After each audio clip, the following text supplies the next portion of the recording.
Hello and welcome to the fourth stage of the virtual Tour de France.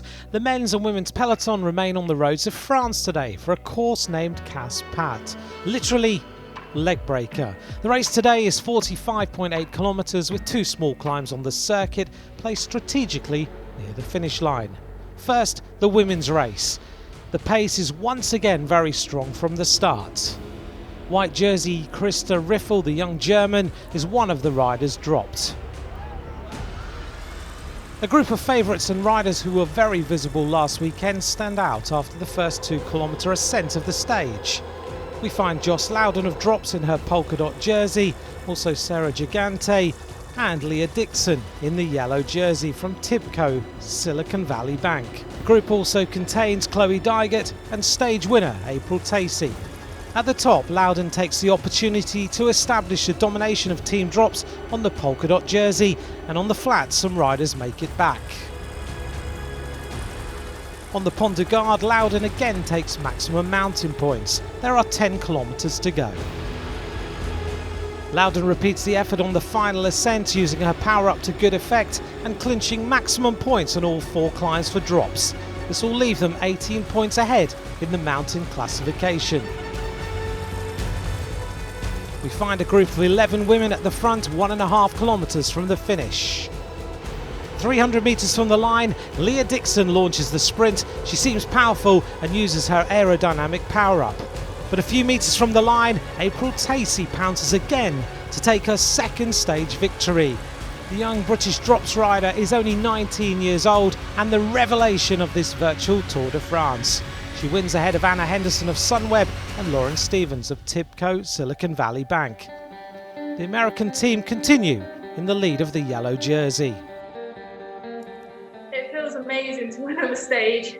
That race was really, really hard. Coming into that last hill, I was about nearly lost it. And then I made it up on the downhill. And I just can't quite believe I won the sprint. In the men's race, NTT are dominating the classifications with 3 distinct jerseys. The yellow jersey is worn by former winner of the Amstel Gold Race, Dane Michael Valgren.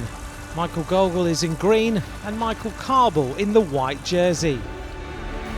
The team defending the polka dot jersey is the Israel Startup Nation team. In the second ascent of this stage, Manuel Turec, the Czech, takes a few seconds on the group of favourites and goes alone in the lead at the top.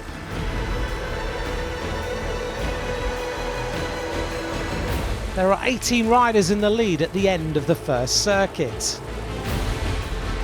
Irishman Ryan Mullen of Trek-Segafredo decides to leave the group.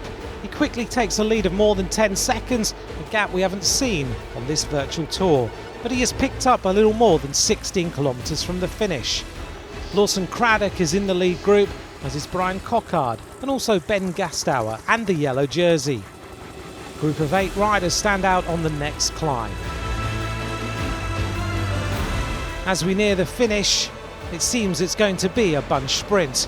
Will Clark seems to launch the right attack using his power up to good effect. 500 metres from the line, he even has 1 second on his opponents. But as he senses victory, Freddy Ovett, the Australian from Israel's Startup Nation, ignites his sprint and powers home ahead of Nick Schultz of Mitchelton Scott and Michael Valgren of NTT. No real challenge for NTT for the leader's yellow jersey. You have to learn it. It is a game and you have to learn the ins and outs. But to be honest, I don't think it's as complicated as some people make it. Start hard, continue hard, finish hard. That's it. It's not as complicated as people like to make it.